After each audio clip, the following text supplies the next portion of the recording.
Purihin po ang Panginoong Diyos at ang Panginoong Jesucristo sapagkat lagi pong ipinagkakaloob ang panalangin ng buong iglesia na ingatan, mahalin at kalingain ang amin pong pinakamamahal na tagapamahalang pangkalahatan, ang kapatid na Eduardo V. Manalo.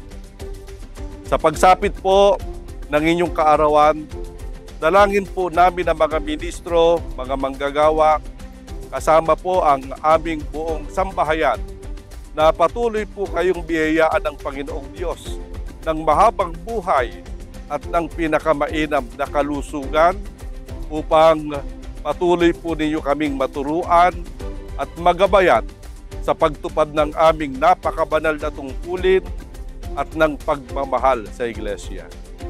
Dalangin din po namin sa Panginoong Diyos na patuloy pong basbasan at ingatan ng inyo pong buong sambahayan na nagbibigay po sa inyo ng kaaliwan sa pagtupad ninyo ng napakahalagang gampanin sa Iglesia.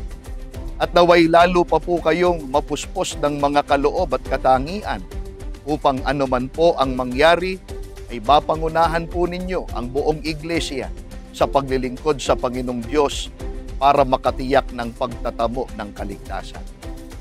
Kapatid na Eduardo V. Manalo, mula po sa Distrito Eklesyastiko ng Makati, kami po ay buong pagmamahal at kaligayahang bumabati sa inyo.